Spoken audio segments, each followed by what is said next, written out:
is a review of the realistic CD-3350 portable compact disc player, and probably one of the nicest disc player that around. This was manufactured in July of 1990. I had one of these in high school in the 90s. It's probably the first kid in high school that even had a portable CD player. I think it was 91 when I purchased this from Radio Shack. I got a dishwashing job and was able to put this on layaway. I believe this cost around $239. So I had to wait a couple months before I made enough payments to get this out. But when I did, I mean, this was revolutionary. I mean, CD players are awesome back then, but to have one that was portable was just great. And at the time, Radio Shack, I mean, they were ahead of the curve on a lot of things, with Tandy computers and things like that. And they just made this like gorgeous CD player, as you can see. And one of the nice features of this is you could see the CD as it spun. This is actually plexiglass. The downside was these are fragile. If you drop them, and which I did with mine years ago, it would fracture the plexiglass on this. And I had to glue mine back together. See if this opens up. As you can see, this is clear. It has a little bit of paint on here. You can see the shadowing. That's so the laser don't shoot you in the eye. You'll shoot your eye out, kid. But what was really nice about these is at the time, CD players were new. It was an awesome technology. You could most CD players of the day, you shut the lid and you might have had a little window. This you could actually watch your CD spin, and it was just fascinating to just watch it as you listened. As far as comparing them to other CD players of the day, it was really great. It had 2 batteries. This takes 2 AA batteries. At the time that this was released, other CD players had 4 to 6 batteries. So this actually ran on 3 volts, and you could, what I did at the time, you can run NiCad batteries in here, and there's switches on the side. Here's your power button. And then here's your charge button. Once you put your NiCads in here, when you get home, because battery life is not great on these, I'll tell you that right now. So get yourself some NiCads if you had them. But there's a built-in charger. So you plug it in. There's 2 ports on the back. One's a power jack. Now, I don't have the power jack for this. I have to find out what it is. I believe it's 3 volts. Could be 3.5. I'm not sure, but the batteries are 3 volts, so I'm assuming it's 3. So I have to find a battery charger for this. Has a line out, and I use that a lot. That was for when you had it on your home stereo. At the time, this was my only CD player. There's on the other side here is your headphone jack and your volume control, and basic functions on the front. It has LCD display to show your track number. It's 2 times oversampling, and so that just means that it's going to skip. If you bump this thing, it skips. If you set it on your lap, you could listen to CDs. If you're walking with it, it did come with a strap. I don't have the strap for this one, but the strap would hook up right back here. There's the 2 things for the strap. You could probably buy a cheap realistic CD player and transfer it over. These are really sought after. These are very difficult to find. They were expensive, very expensive. They were very high tech for the time. So good luck finding one of these. If you find one of these, buy them. They're awesome. Just the look of them is just amazing. You can see this one's spotless except for my fingerprints. I purchased this a while back because I had one in high school, and I was like, oh man, I wish I had one. I found one that was broken. I was able to fix this. Somebody had left alkaline batteries in there. They spilt over. Took it apart, cleaned the boards, got it working again, and we'll just give a nice little demonstration of this. So this is one of the CDs I had in high school, so we might as well go back. A little bit of a cause and effect. This was released in 1990.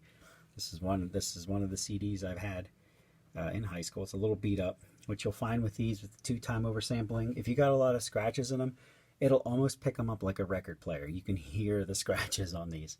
But if you put a decent CD in these, the sound quality on these are amazing. Radio Shack or Realistic put some effort into the sound quality on these. The bass is really good, very crystal clear if you don't have all these little scratches on them. But this CD is pretty clear. If you get them really scratched up, instead it'll skip and you'll hear the little clicks. It's almost like listening to a freaking record.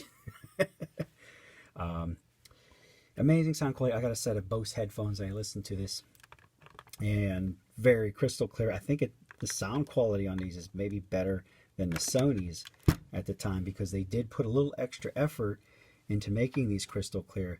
And I believe if you buy the earlier CDs, the vintage CDs, and not the remastered, because when they went from like record or tape to the original CDs, the sound levels, the loudness was a lot lower, and the CDs sounded a lot more crystal clear than they do today. The modern CDs are remastered to give them more of a loudness. So when you buy these older CDs, they're very quiet, and they're loud and they're quiet. It's hard to explain. Go check out the video on how music has changed by remastering. But if you get the older CDs with the older CD players, very crystal clear sound, a lot of quietness in the background, so they're not as loud as far as background music. But so listen to this CD player with Bose headphones, and excellent sound quality. So the power, we'll just go through and just fire her up here. So I'll turn the power on, and there's on. You can see it's spinning up, and you can see how really cool it is. And it comes up and it says 10. So this is 10 tracks, and you have your track selection. So you go 1, 2, 3. I will play the first track on this. I'll go ahead and hook up the external speakers. Go line out, and we'll go ahead and play track 1. And this is just really cool to see. I just love listening to this, and just watching the CD spin as you listen. Just, I don't know, nostalgia, I guess you could say. And as you listen to your music, you just watch that spin away. Now, I hope I don't get a copyright rights or whatever you say. But just a quick example of what this sounds like. Again, bass response is excellent. It sounded good. I mean, it sounded good even with the headphones at the time.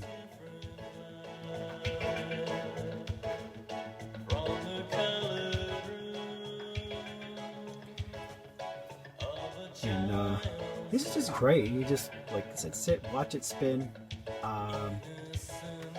Plays really well, and the sound on them pretty good. They'll go pretty loud. I guess the sound's not regulated as much on newer CDs. They say, oh, you're going to get ear damage if you listen to it too loud, so they cut the volume down. But on these older ones, you can crank up the volume on your headphones until it hurts your ears. Now here's I guess an example of the skip, or how much you can take. So if you're walking with it, it's pretty good. When you got the strap on and you're holding on to it, but you can't put the CD player in your pocket like other ones, because it's plexi and it's 2 times over sampling, so you can hear it. You can hear that kind of skipping. Give it a hard knock, and it's going to really skip, but not too bad. That's a hard skip if you hit something.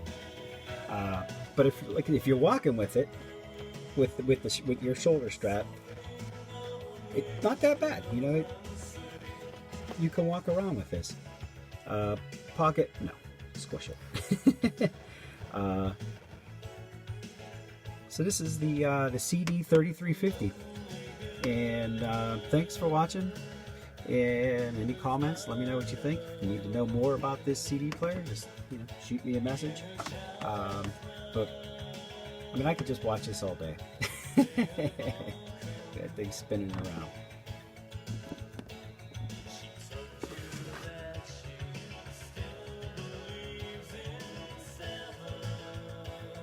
Oh, you gotta love cause and effect.